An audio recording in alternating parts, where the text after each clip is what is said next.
Pagka-uwi nga ni Mister ay may daladalang ubi yung kanyang mga kasamahan. Nagtaka pa nga ako at bakit kakulay puti naman yung kanilang ubi. So ngayon nga lang ako nakakita ng ubi na ganyan kulay, yung kulay puti. Kaya ang ginawa ko ay nag-search pa talaga ako sa Facebook para makita ko kung talagang may ubi ngang puti. So ayan nga, binalatan ko na nga siya at akin na ring nilaga. So yung pagkalaga ko niyan ay hindi naman gaano malambot dahil yan ay yayadyarin ko nga laang. At pagkalaga nga niyan ay akin ang inumpisahang magyadyad. Kayo ba, ngayon lang din ba kayo nakakita ng ubi na kulay puti? Ako ngayon nalilito at papaano ito magiging ubi ay kulay puti. O ayan, ano magiging tawag diyan sa ubi na yan kung kulay puti?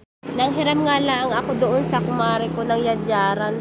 Kaya dalawa naman yung daladalan ni Mr. na yadyaran. Kaya ang una kong ginamit nga ay yung maliit na yadyaran. Hindi naman pwede. At tagal ko yatang bago pa makatapos doon sa yadyaran na yun. Hagyan ng yadyad at pino nga ni. Ay ayan, pinaltan ko na nga nung yadyaran na malaki-laki. At siguro ay nasa mga 3 kilo din niya ang aking niyadyad na yan. Mangalay-ngalay din sa braso. Dahil wala naman ditong gilingan, kundi nasa bayan pa talaga ang paggiling dito ng mga ganito. So ayan, tsinaga ko talaga siyang yadyarin. At kako nga ay tuwing Pasko laang o pag may handaan laang ako nakakain na ring ubi, ay di pagkakataon ng makakain ulit ng ubi, ayan, at tsinaga ko na talaga siyang yadyarin.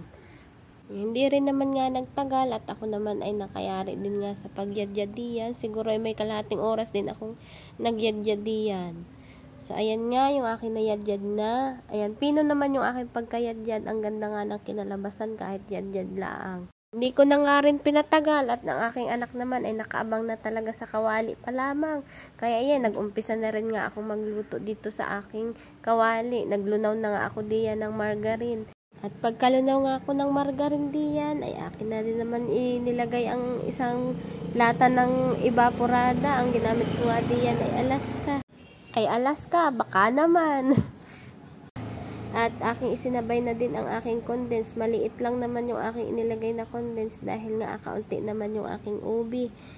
Inilagay ko na nga rin yung asukal ko. Wash nga yung ginamit ko ditong asukal dahil hindi din naman makikita kung puti o wash ba yung ating nilagay na asukal. Dahil nga puti yung ubi natin, ayan, nagbili nga rin ako ng food color na violet. Gumanda na nga ang kulay niya nung nalagyan natin ng ubi na food color. At sunod ko nga ilalagay diyan yung aking niyadyad na ubi. Maganda rin nga talagang gamitin yung mga non-stick na kawali. Madali siyang haluin, hindi pa dumidikit yung niluluto sa ilalim ng kawali. Pagkatapos ko nga mailagay lahat yung aking niyadyad na ubi, ay hinalo-halo ko na nga lahat siya at na mag-blend na nga siya at magkulay ubi na lahat yung ating ubi. At sa pagkakataon nga ito, ay mapapalaban na naman ang braso ko sa matagal-tagal na haluan.